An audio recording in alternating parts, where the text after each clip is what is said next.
안녕하세요. 저는 청주에 살고 있고 이제 막 21개월 들어서는 아이 엄마예요. 저 같은 경우는 사실 아이가 있다 보니 이혼 결정이 쉽지 않았어요. 하지만 우선순위를 모르는 남편과 저한테 돈 맡겨놨는지 제 얼굴을 볼 때마다 돈 하는 시모랑 더는 살 수 없다고 생각해서 이혼을 결정하게 되었어요. 저와 남편은 35살, 37살의 나이에 회사 사람 소개로 만나게 되었어요. 둘 다 안정적인 상태로 만나서 그런지 편안하게 만날 수 있었어요.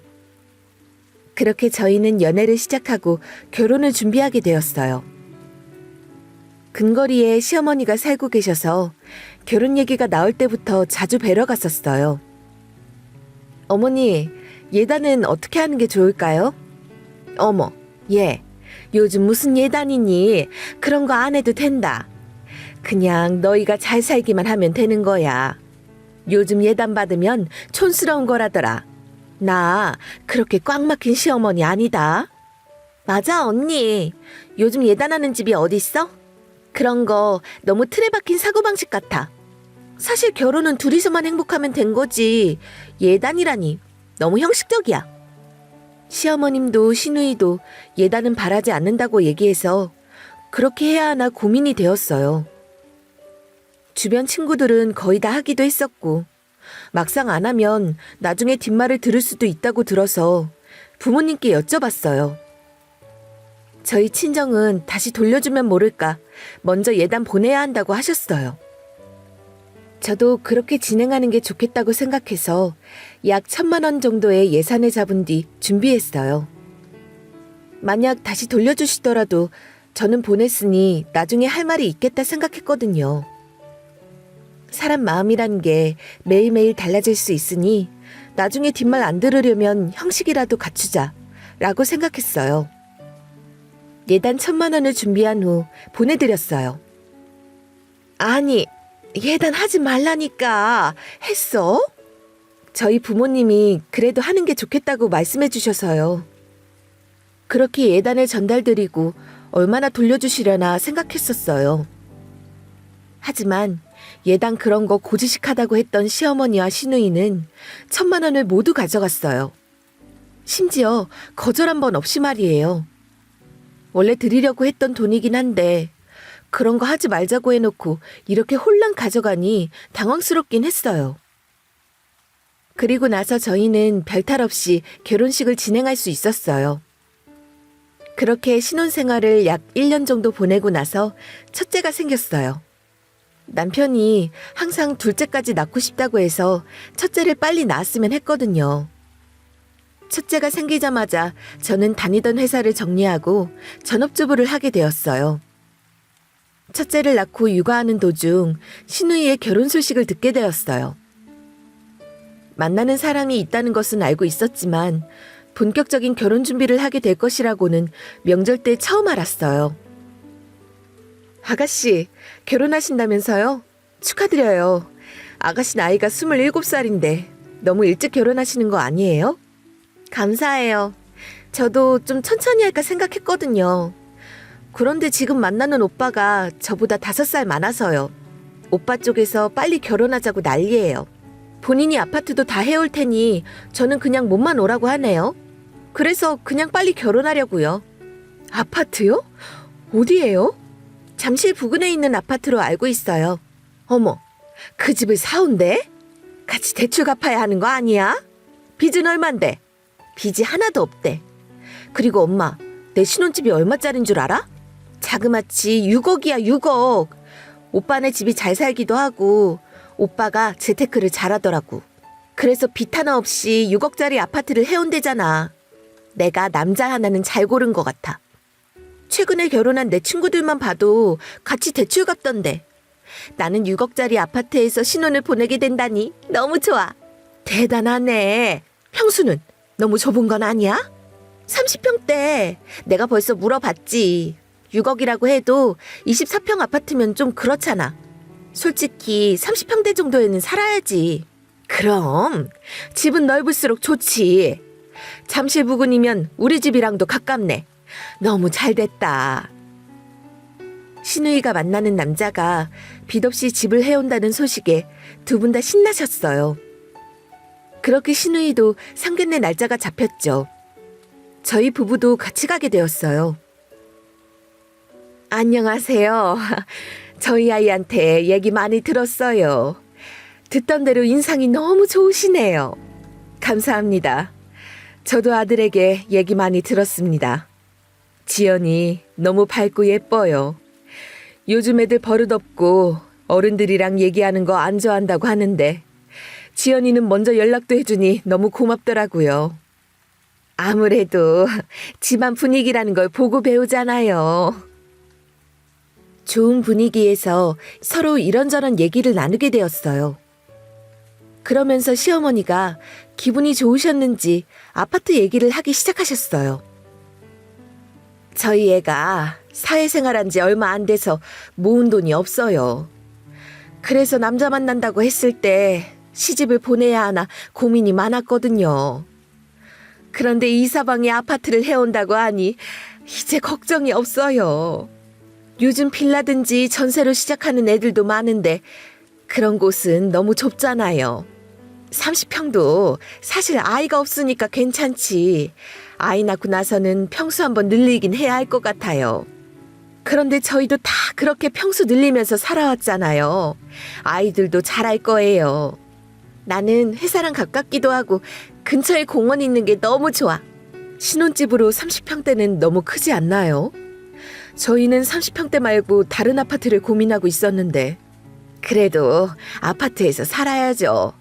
요즘 구조가 좁게 나와서 30평대도 좁잖아요.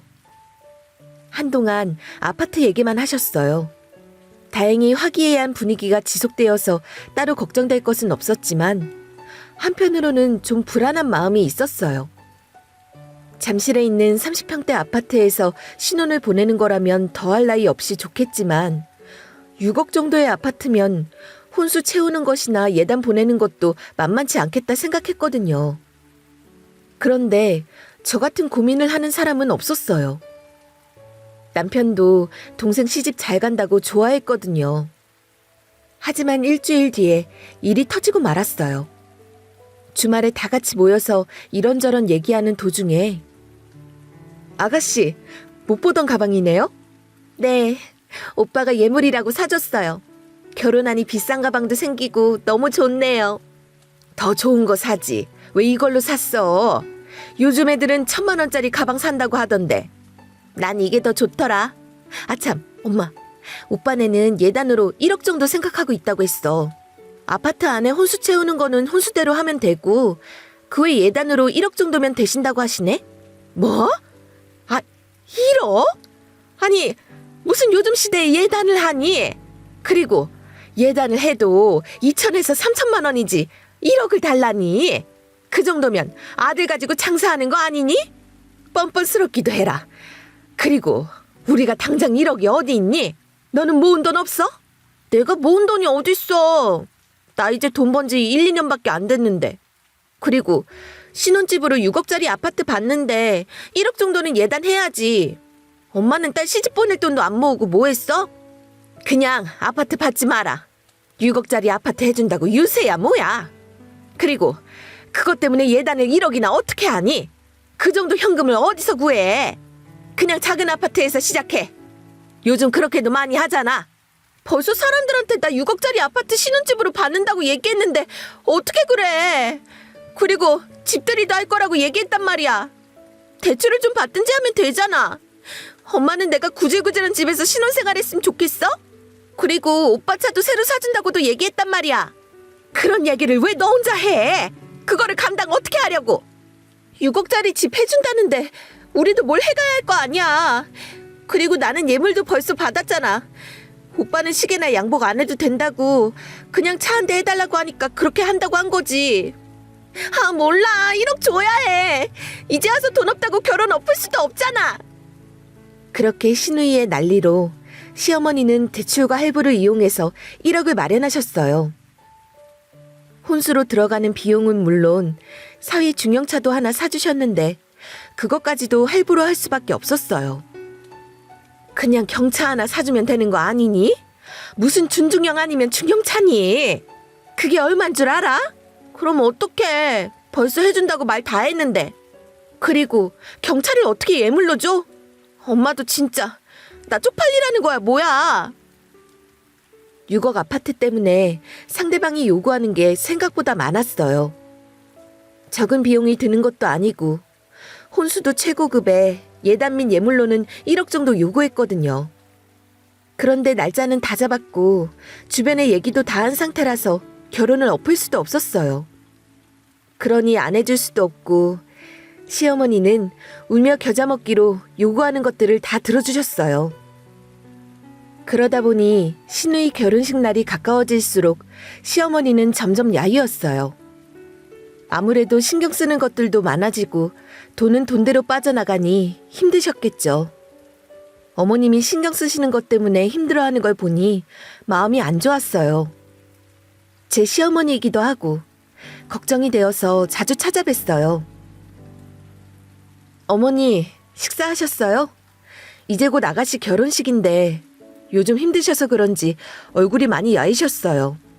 오늘 마트에서 토종닭 상태가 좋아서 어머님 몸보신 해드릴 겸 제가 백숙해왔어요. 좀 드세요. 고맙다. 아휴, 아들 장가 보내는 것보다 딸 시집 보내는 게 더 힘들 줄은 생각도 못했다.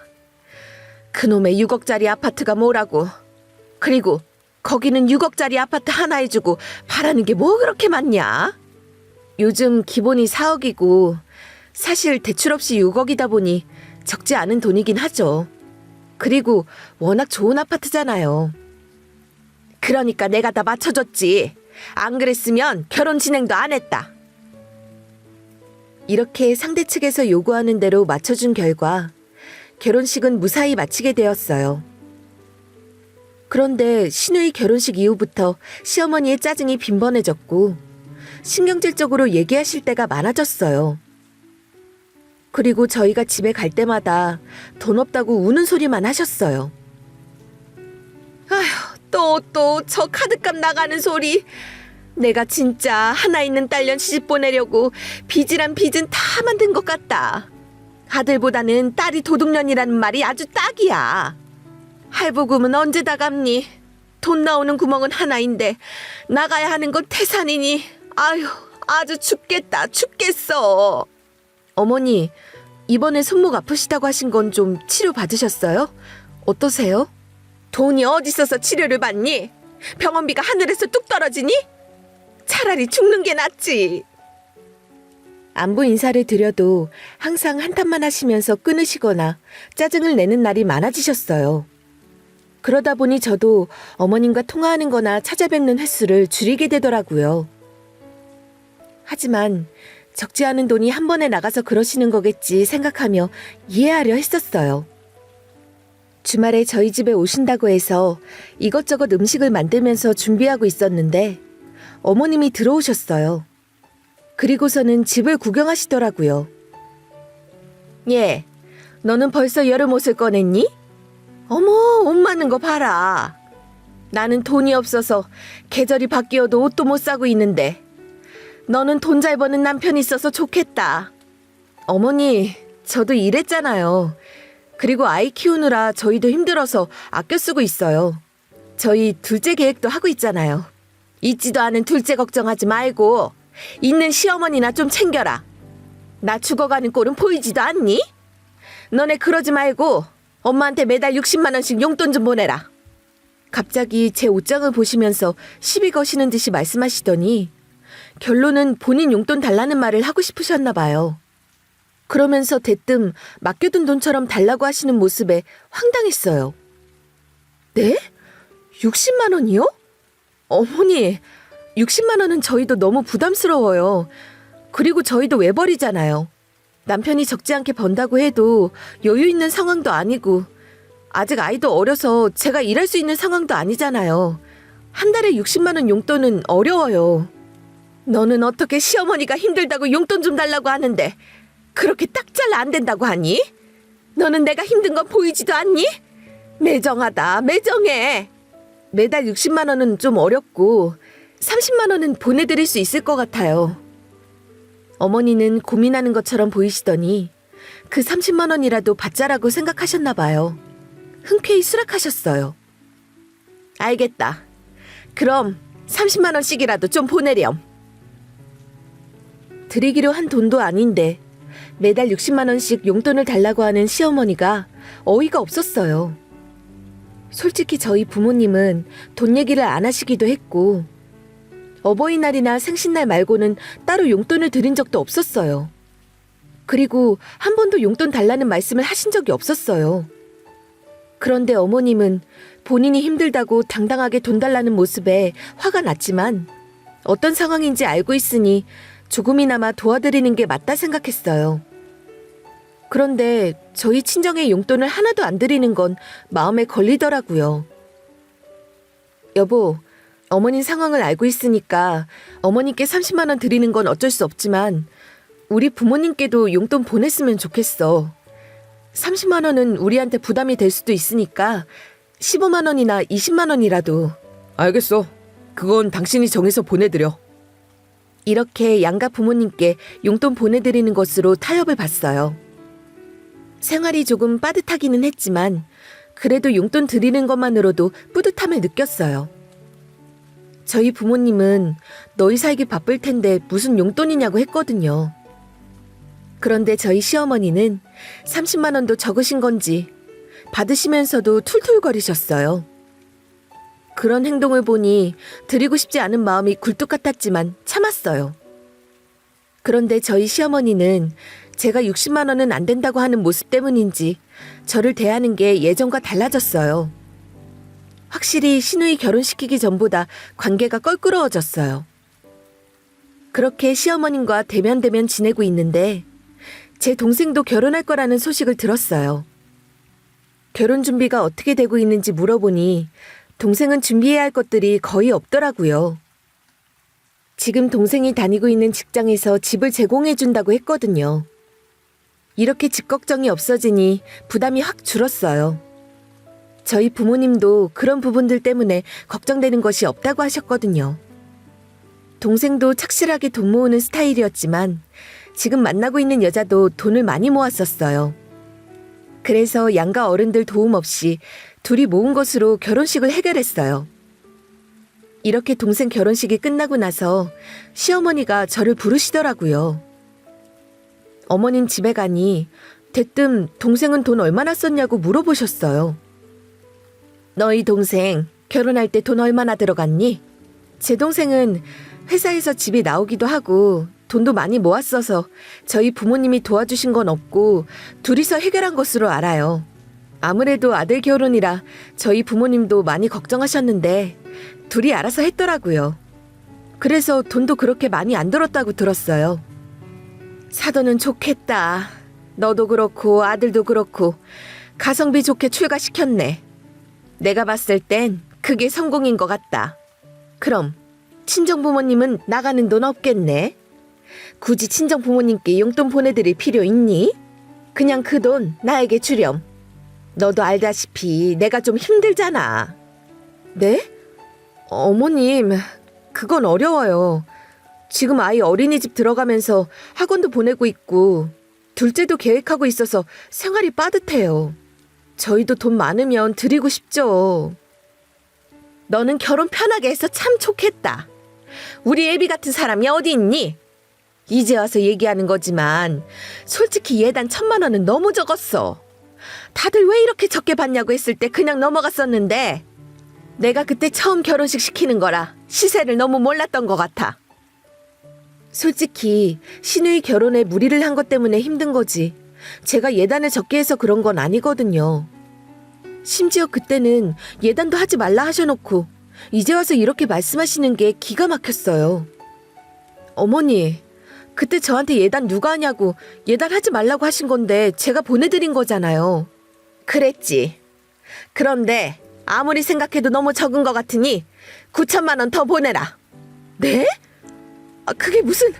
말도 안 돼요. 저희가 지금 당장 9천만 원이 어딨어요. 그리고 지금 막 결혼한 것도 아니고 저희 결혼 2년 차예요.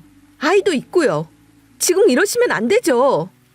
나눠서 주든 뭐 어떻게 주든 상관없는데 어쨌든 애비랑 얘기해서 최대한 빨리 보내다오. 저한테 폭탄을 투척하시고는 모임 있으시다면서 나가셨어요. 저는 너무 황당해서 남편한테 전화한 후 따졌죠. 지금 어머님이 나한테 뭐라고 하신 줄 알아? 나 결혼할 때 예단 1,000만 원이 너무 적었으니 지금이라도 9천만 원 더 가져오래. 아니, 신우이는 6억짜리 아파트 받기라도 했지. 나는 뭐 받았어? 우리 아파트도 같이 대출 갖고 있는 상황인데 나한테 1억 예단을 바라시는 건 너무 욕심 아니야? 엄마가 요즘 돈 갚느라 힘들어서 그러신 거야. 당신 너무 신경 쓰지 마. 내가 엄마한테 잘 말씀드릴게. 씩씩거리며 남편이랑 통화를 끝냈어요. 그리고 남편이 퇴근하고 집에 왔을 때 다시 얘기하는데 남편이 이전에 저랑 통화한 내용과는 다른 말을 하더라고요. 내가 생각해봤는데 어머니 용돈이 부족하셔서 그렇게 말씀하시는 것 같아. 우리가 용돈을 좀 더 드리면 어떨까? 나 이번에 승진했잖아. 그러면서 호봉도 좀 올라서 20, 30 더 드리는 건 괜찮을 것 같은데 자기 생각은 어때? 뭐? 절대 안 돼. 그럼 우리는 언제 돈 모아서 둘째 낳고 집 대출 갚아? 지금 우리 빠듯한 건 안 보여? 내가 지금 일하고 있는 것도 아니고 조금 있으면 둘째 갖고 낳는다고 했잖아. 그러면 3, 4년은 또 일 못하고 집에 있어야 하는데 어머님 용돈으로만 한 달에 5, 60만 원씩 드리자고? 그게 말이 돼? 그리고 어머님이 또 힘들다고 하면 더 올려드리고?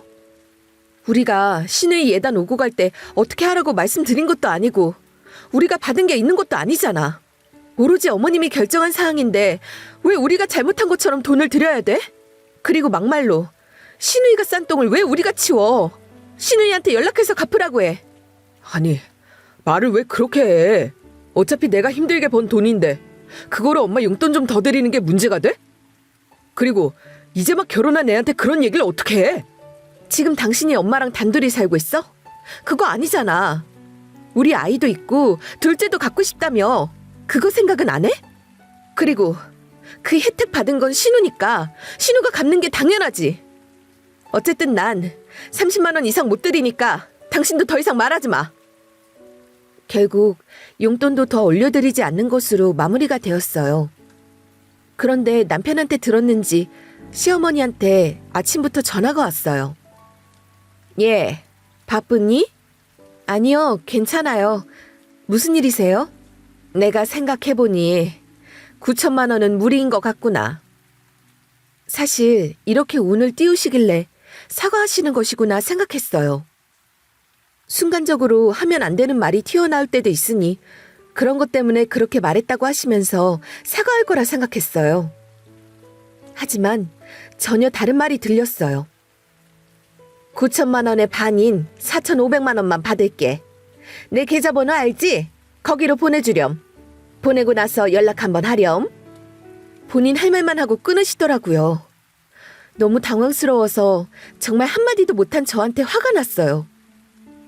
당연히 제가 해드린다고 말 안 할 거 아니까 본인 할 말만 하고 끊으신 것이겠죠. 그래서 남편한테 바로 전화해서 따졌어요. 어머님이 연락하셔서 나는 당연히 9천만 원 말씀하신 거 잘못 말한 거라고 하실 줄 알았지. 그런데 4,500만 원을 달라는 게 말이 돼? 나는 9천만 원의 반의 반도 못 드려. 아니, 한 푼도 못 드려. 나 지금 회사잖아. 일하는 사람한테 전화해서 뭐 하는 거야? 이따 집에 가서 다시 얘기해. 이런 일이 몇 차례 반복되었어요. 어머니는 저를 볼 때마다 돈 얘기를 하셨어요. 예, 아직도 입금 안 된 것 같던데 언제 보내주려고 그러니? 나도 좀 급해서 그러니 좀 빨리 보내주렴. 어머니, 저희가 돈이 어딨어요. 그리고 왜 제가 어머니한테 4,500만 원을 드려요? 저희가 지금 결혼식 준비하는 것도 아니고 몇 년 전 일을 가지고 이제 와서 돈을 달라고 하는 건 억지죠. 저번에도 말했듯이 내가 시세나 그런 것들을 몰랐잖니. 그리고 네가 생각했을 때 너무 적게 드린 것 같다고 생각되면 알아서 챙겨줘야지. 내가 이렇게 말해야 하니? 너도 정말 센스가 없어. 너 같은 여자랑 사는 우리 아들이 불쌍하다. 저랑 시어머니가 매번 돈 때문에 싸우니 남편도 가운데서 계속 싸움에 휘말렸어요. 그럴 때마다 본인이 사과한다고 하더니 어느 순간 남편의 태도가 확 돌변하더라고요. 어머님, 오늘도 나한테 돈 얘기하셨어. 내 얼굴만 보면 돈 얘기하시는 건 너무한 거 아니야? 그런데 당신도 너무 그러지 마. 솔직히 우리 엄마가 당신한테 잘해준다고 너무 예의 없이 굴잖아. 나도 계속 눈에 보이는데 당신도 좀 적당히 해. 예의 없다고? 뭐가? 어머님이 지금 나한테 요구하는 건 당연한 거야? 당신 왜 말을 그렇게 해? 지금 내가 잘못했다는 거야? 어머니야, 답답하시고 지금 상황이 힘드시니까 자식은 우리한테 하소연하실 수도 있지. 그런데 당신은 그걸 그렇게 따박따박 말대꾸를 해서 엄마 무안하게 해야 직성이 풀려? 그럼 당신이 중간에서 대처를 잘해봐. 당신이 가만히 있으니까 나라도 나서는 거 아니야. 그리고 애매하게 용돈 드릴 수 있다고 해놓고 나중에 더 달라고 하면 그때도 드려야 하잖아. 그건 어떻게 감당할 건데? 그러니까 안 되는 건 처음부터 안 된다고 말씀드려야지. 시어머니의 돈 타령 때문에 저희도 언성 높아지는 날들이 늘어났어요. 하지만 저는 정말 아니라고 생각한 부분에는 타협하지 않는 사람이거든요. 남편도 그런 제 성격을 알아서 나중에는 설득을 하려 했어요. 당신도 애기 낳아봐서 알잖아. 엄마가 하나뿐인 막내딸 시집 보낼 때 조금이라도 떳떳하게 갔으면 하는 마음에 그러신 거잖아. 아무래도 내 동생이 어린 나이에 시집을 간다고 해서 본인이 준비한 게 없었기도 했고 엄마가 무리한 건 맞지만 그래도 난 엄마 마음 이해가 가. 만약 우리 딸이 그렇게 해달라고 했으면 나도 그렇게 해줬을 것 같아. 그러니까 우리라도 엄마 좀 도와드리자. 아니, 우리가 도움받았어? 정작 도움받은 아가씨는 가만히 있는데 왜 당신이 난리야? 우리는 뭐 돈이 남아돌아? 그리고 어머니도 힘드시면 신우한테 돈 달라고 하셔야지. 왜 자꾸 우리한테 달라고 그러시는 건데? 나는 도저히 못 참아. 아가씨한테 연락해서 어머님한테 돈 보내드리라고 말씀드릴 거야. 지금 신혼인 애한테 왜 그래? 당신은 인정머리도 없어? 그래도 저번에도 그랬듯이 결혼한 지 얼마 안 된 애한테 어떻게 부담을 줘? 본인 동생이 고생하는 건 보기 싫은지 신우이한테는 절대로 연락하지 말라 하더라고요. 신우한테 뭐라고 하는 사람이 없으니 신우는 항상 어머님 댁에 와서 본인이 어떻게 사는지에 대해 자랑만 하다 갔어요. 혼자 행복해하는 모습을 볼 때마다 그렇게 속이 뒤틀리더라고요. 그러던 어느 날 신우이가 집들이를 할 거라고 날짜를 정해서 알려주었어요. 그 집 가서 보면 속이 더 안 좋을 것 같아서 그냥 몸 안 좋다는 핑계로 저는 안 갔어요. 혼자서 시간 보내다 보니 남편이 이제 집으로 출발한다는 연락을 했어요. 남편이 오기 전에 신우이한테 전화가 와서 받았어요. 언니, 몸 안 좋으시다면서요? 괜찮으세요? 보고 싶었는데 아쉬워요. 아가씨, 오늘 못 가서 죄송해요. 갑자기 체를 냈는데 속이 너무 안 좋아서 움직이는 게 힘들더라고요. 집들이는 잘 끝내셨어요? 네. 참, 언니, 너무 감사해요. 제가 갖고 싶던 공기청정기까지 사주시고. 아, 집들이 선물이요? 집들이 선물이라는 것에 대해서도 들은 게 없었지만 우선 아는 척을 했어요. 남편한테 물어보면 되니까요. 그런데 가격을 듣고 나서는 정말 속에서 천불이 났어요. 네, 90만 원짜리라 항상 고민만 했었거든요. 오빠가 이번에 집들이 선물 사온다고 해서 슬쩍 말해본 건데 이렇게 선물로 보내주시니 감사해요. 네? 90만 원짜리 공기청정기요? 모르셨어요? 오빠가 집들이 선물 사준다고 해서 그냥 얘기했는데 흔쾌히 사준다고 해서. 신우이랑 통화하는 도중에 도어락 소리가 들렸어요. 우선 남편한테 자초지종 상황을 들어보는 게 우선일 것 같아서 신우이한테는 나중에 전화드리겠다고 하며 끊었어요. 그리고 남편 얼굴을 보자마자 소리를 질러버렸어요. 당신 생각이 있어 없어? 신우이 집들이 선물로 90만 원 공기청정기를 해줘? 우리가 부자야? 왜 신우이가 해달라는 건 다 해줘? 그것 때문에 우리가 힘든 건 안 보여? 그리고 당신이 90만 원이 어디서 났어? 내가 90만 원 다 낸 거 아니야. 엄마랑 나눠 낸 거야. 엄마가 45만 원, 내가 45만 원 부담해서 사준 거야. 그리고 집들이 선물 할 생각은 당신도 했었잖아. 나는 디퓨저나 10만 원 안으로 해주려 생각한 거지. 90만 원은 생각도 안 했어. 당신은 진짜 간도 크다.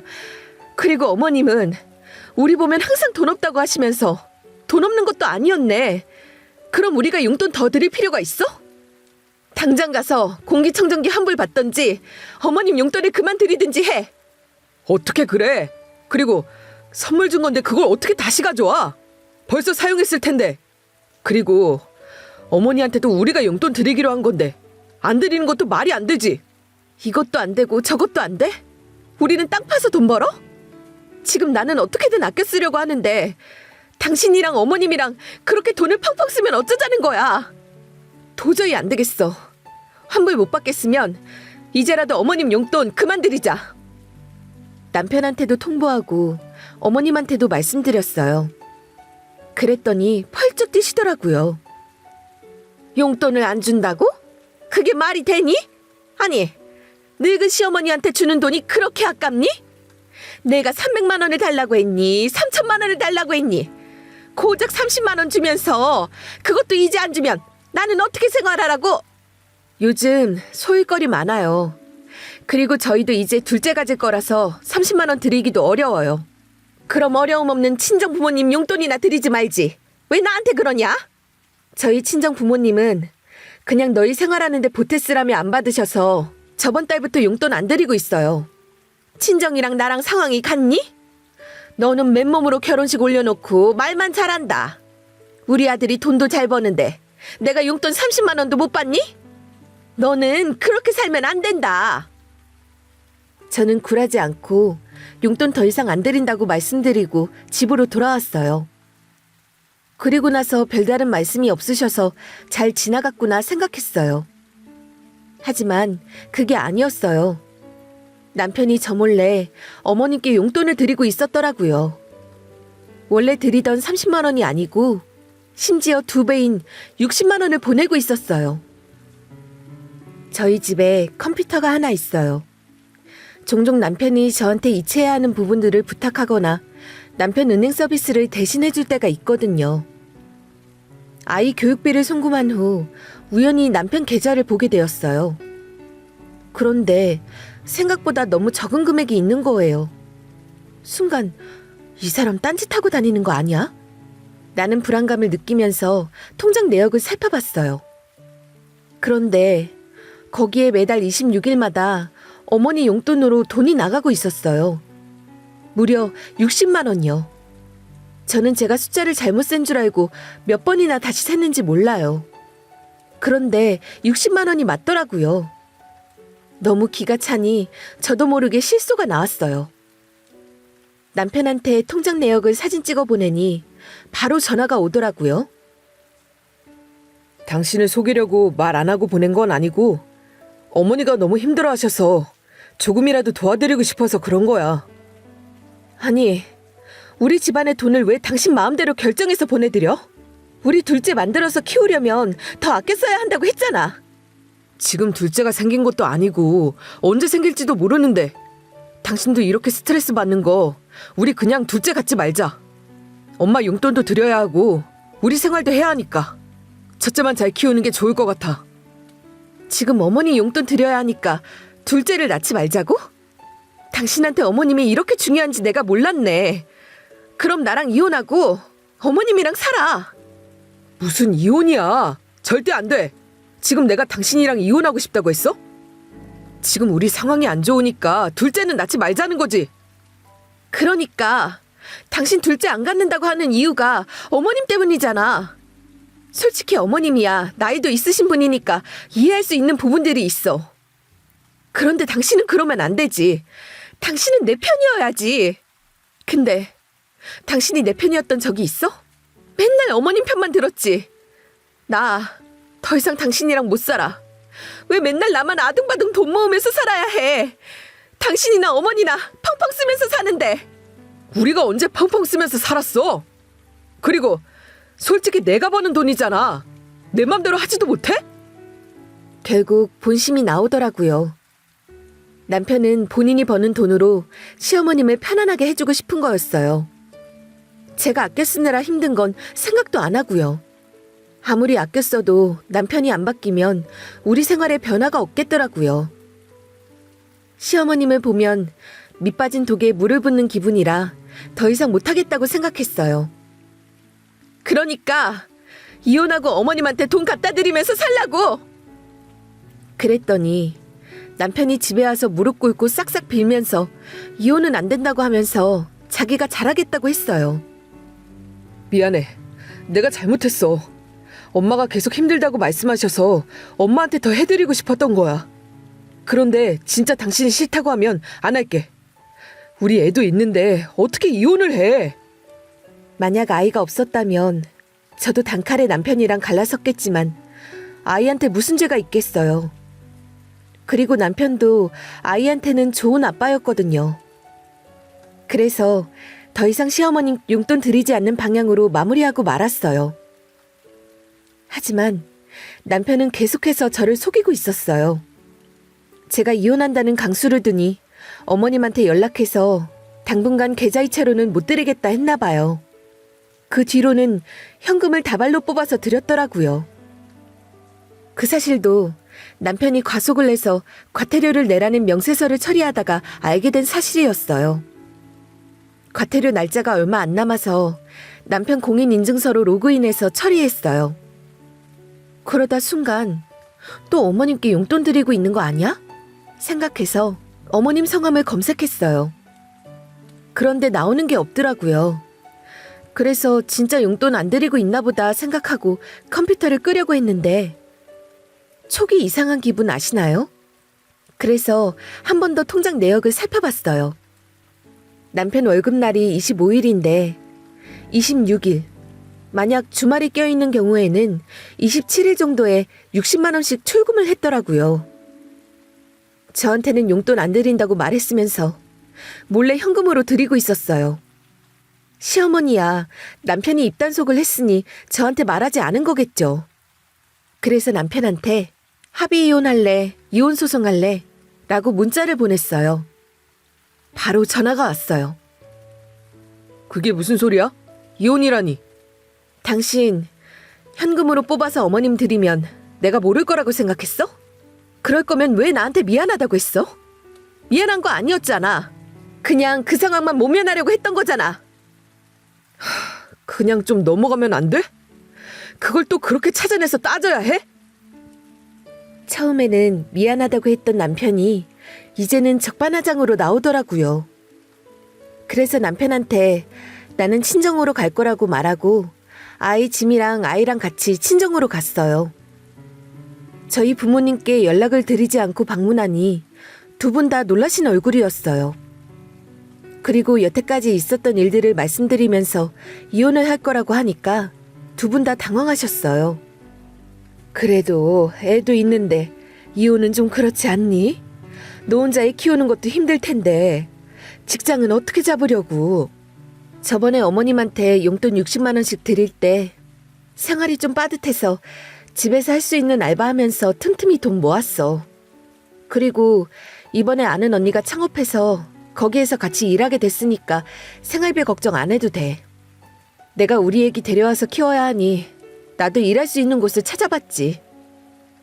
그렇게 부모님과 지내고 있는데 남편이 시어머니랑 같이 친정으로 왔어요. 사돈, 안녕하세요. 다름이 아니라 우리 며느리가 여기 있다고 해서요. 네, 안녕하세요. 저희 집에서 요즘 생활하고 있습니다. 여기까진 어쩐 일이신가요? 며느리 데리러 왔어요. 남편이랑 다툼이 좀 있는 거로 이렇게 쪼르르 친정에 오다니. 그리고 버르장머리 없이 시어머니 용돈 주는 거로 애들이 싸웠더라고요. 그러면서 저한테 용돈을 주면 이혼을 하겠다고 하네요.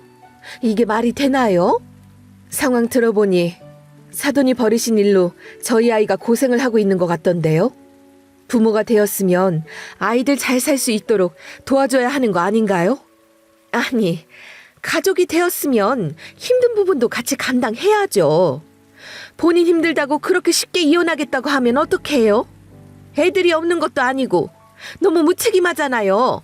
애가 얼마나 힘들었으면 그랬겠습니까? 그리고 이서방, 자네는 뭐 하는 거야? 잘 살겠다고 결혼을 했으면 가정을 책임져야지. 지금 나이가 몇인데 어머니 뒤에서 뭐 하는 거야? 아니, 왜 저희 아들을 자꾸 그러세요? 이건 경우가 아니죠. 지금 사돈이야말로 저희 집에 오셔서 하는 무례는 무슨 경우인가요? 이렇게 저희 싸움이 양가 어른들의 싸움이 되었어요. 사실 제가 처음 이혼 얘기를 꺼냈을 때 저희 아빠는 이혼을 시켜야 하나 고민을 하셨어요. 제가 나이가 어린 것도 아니고 아이도 있으니 걱정이 많으셨겠죠. 그런데 갑자기 시어머니가 찾아와서는 무례하게 행동하시는 것을 보시고 저기는 기본이 안 되어 있다며 당장 이혼하라고 하셨어요. 제가 가진 것은 많지 않지만 딸과 손녀는 책임질 수 있으니 걱정하지 마시고 집에서 나가주시죠. 더 계시면 주거 침입으로 경찰에 신고하도록 하겠습니다. 그리고 자네는 내 딸한테 다신 연락하지 말게. 저희 아버지가 으름장을 놓으니 남편도 시어머니도 아무 말 못하고 나갔어요. 그리고 나서 남편한테 연락이 오더라고요. 내가 진짜 잘못했어. 이런 걸로 이혼을 어떻게 해. 다시 잘해보자. 내가 잘할게. 당신은 어떻게 믿어? 그리고 당신이 합의 안 해주면 나 소송 준비할 거야. 그러니까 재산 분할로 집 반 줘. 양육권이랑 친권도 당연히 나로 하고. 당신이 뭐 한 게 있다고 재산 분할로 아파트 반을 달라고 해? 그건 아니지. 그리고 아이 양육권이랑 친권을 왜 당신이 다 가져? 나 친구랑 사업하면서 돈도 버는 중이고 아이도 지금까지 나 혼자 키웠잖아. 당신이 뭘 했는데 양육권을 주장해? 그리고 잘못했다고 하더니 왜 막상 재산 분할해줄 생각하니 아깝니? 네 애 키워준 건 생각 안 하고? 제가 재산 분할로 집 반절에 해당하는 돈을 달라고 한 사실이 시어머님 귀에도 들어갔나 봐요. 어머님도 노발대발 난리가 났어요. 맨몸으로 시집 안 넣고 무슨 도둑년 심보냐? 네가 뭐라고 집 반을 가져간다고 해? 절대 안 된다. 가져도 우리 아들이 가져야지. 네가 뭐라고 가져가냐? 네가 집 해올 때 뭐 보내준 거라도 돼 있어? 어머니, 그거 남편이 빚 없이 가져온 것도 아니고 같이 대출받아서 갚고 있었어요. 그리고 저도 돈 같이 벌었고 아이 때문에 퇴직한 거예요. 어쨌든 집은 안 돼. 서로 입장 차이가 너무 크다 보니 아무리 생각해도 합의로는 진행이 어렵겠더라고요. 그래서 변호사의 도움을 받아서 이혼 소장을 준비했어요. 사실 남편도 이렇게 시간 끌면 제가 다시 돌아올 것이라고 생각했나 봐요.